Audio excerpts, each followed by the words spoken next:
नमस्कार साथियों, मैं अनीता श्रीवास्तव आपका हार्दिक अभिनंदन करती हूँ।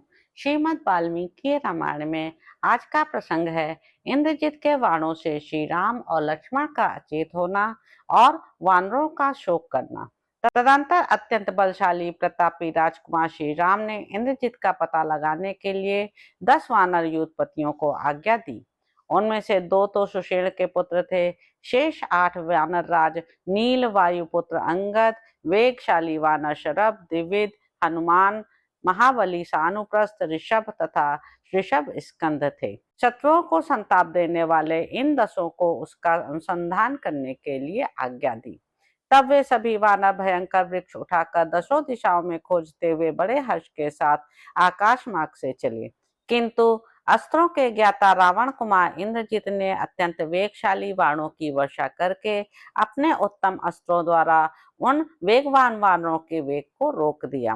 बाणों से छत विछत हो जाने पर भी वे भयानक वेगशाली वानर अंधकार में मेघों से ढके हुए सूर्य की भांति इंद्रजित को न देख सके।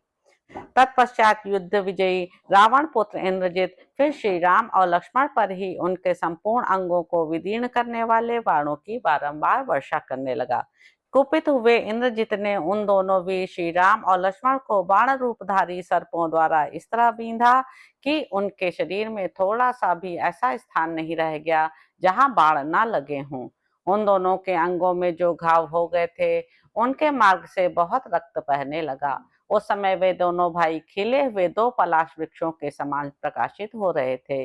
इसी समय जिसके नेत्र प्रांत कुछ लाल थे और शरीर खान से काट कर निकाले गए कोयलों के ढेर की भांति काला था, वह रावण कुमार इंद्रजित अंतर्ध्यान अवस्था में ही उन दोनों भाइयों से इस प्रकार बोला। युद्ध के समय अलक्ष्य हो जाने पर तो मुझे देवराज इंद्र भी नहीं देख या पा सकता, फिर तुम दोनों की क्या बिसात है। मैंने तुम दोनों रघुवंशियों को कंक पत्र युक्त बाण के जाल में फंसा लिया है। अब रोष से भरकर मैं अभी तुम दोनों को यमलोक भेजे देता हूँ।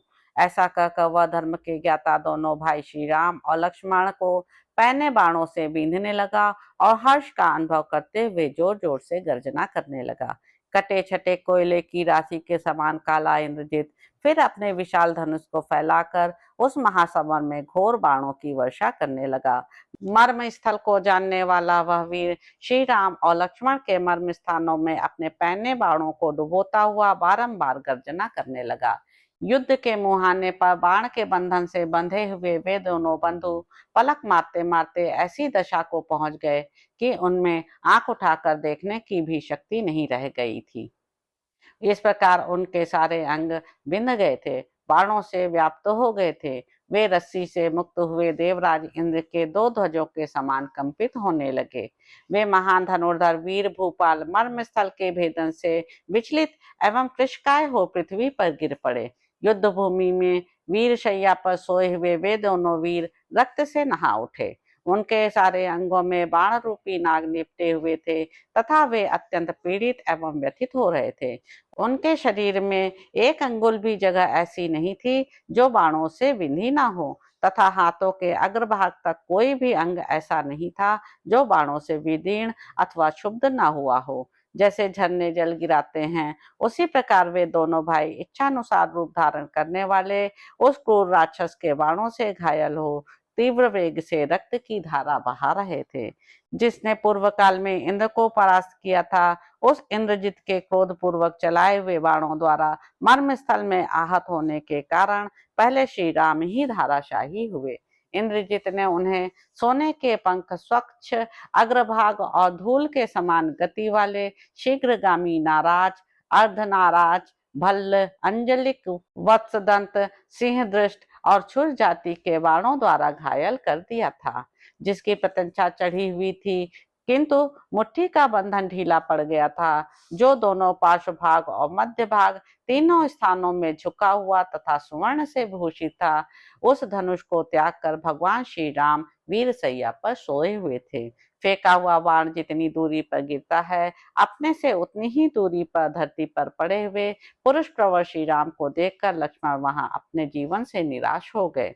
सबको शरण देने वाले और युद्ध से संतुष्ट होने वाले अपने भाई कमल नयन श्री राम को पृथ्वी पर पड़ा देख लक्ष्मण को बड़ा शोक हुआ।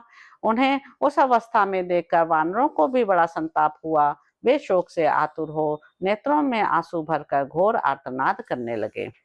नागपाश में बंद कर वीरशैया पर सोए हुए उन दोनों भाइयों को चारों ओर से घेर कर सब वानर खड़े हो गए।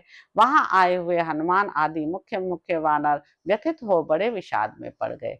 तो इस प्रकार साथियों, युद्ध कांड में निहित 45वां सर्ग यहाँ पर समाप्त होता है। इसके अगले अंक में आप जानेंगे कि श्री राम और लक्ष्मण को मूर्छित देख वानरों का शोक, इंद्रजित का हर्षोद्गार, विभीषण का सुग्रीव को समझाना, इंद्रजीत का लंका में जाकर पिता को शत्रुवध का वृतांत बताना और प्रसन्न हुए रावण के द्वारा अपने पुत्र का अभिनंदन।